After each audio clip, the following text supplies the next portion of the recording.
les chantes de Côte d'Ivoire. Ce qui est sacré, on ne joue pas avec. Je préfère que vous preniez le titre de « Je suis artiste chrétien ». Quand tu vas finir le culte là, quand tu sors là, faut dire je suis un artiste chrétien. Tu t'es enlevé sous un jugement divin.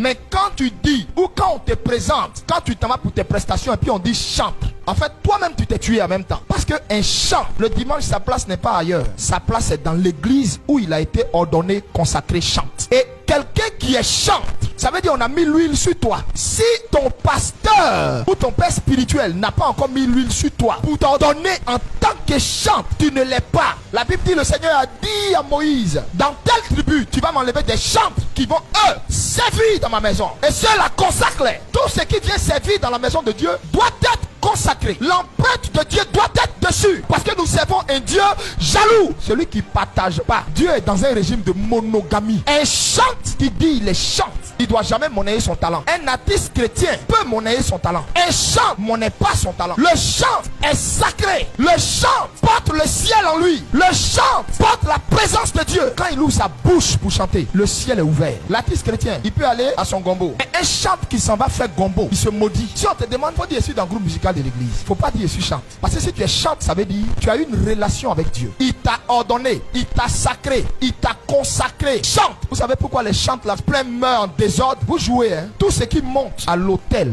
pour aller servir est sacré. Ça ne se profane plus. Quand il cause avec toi, il n'y a pas de saleté qui sort de sa bouche. Pourquoi? Cette bouche est sacrée. À tout moment, Elohim peut l'appeler sous les drapeaux. Quand il ouvre sa bouche là, ça veut dire le chant qui est consacré, dont la bouche est sanctifiée. Il n'a pas besoin de jeûner, de prier 10 ans pour que l'onction descende quand lui il ouvre la bouche. Ne confondez pas l'émotion qui se dégage quand vous chantez avec la présence de Dieu. Tu ne peux pas être chante et puis être pédé, et puis être une lesbienne, un violeur, et puis être un doigteur. Beaucoup parmi eux, leur doigt reste pas tranquille. Tu ne peux pas être chante et puis vivre dans l'adultère. Connais-tu ce que tu adores? Car les vrais adorateurs là, ils adorent le Père en esprit et en vérité. C'est-à-dire, on a les preuves tangibles de leur adoration. Il n'y a pas n'importe quoi sur leur témoignage. Il n'y a pas n'importe quoi sur leur vie. Et regardez, nos soi-disant chants 2.0 en Côte d'Ivoire avec des mèches qui descendent d'ici jusqu'à là. Elles n'ont de beauté que leur maquillage. Selon la Bible, le chante dans la maison du Seigneur, pas ailleurs. Et c'est là qu'il doit manger. Car il est dit, tout ouvrier mérite son salaire dans la maison du Seigneur. Un chante qui veut venir dans ton église et puis qui discute salaire et toi, c'est un maudit, il ne faut pas rentrer dans ça. Qui vous a consacré chante pour que vous vous levez et puis ordonnez un salaire. Tu comprends pourquoi ta vie tourne en rond là? C'est pourquoi tu vois dans nos églises, ils sont pétris de talents, des jeunes instrumentistes,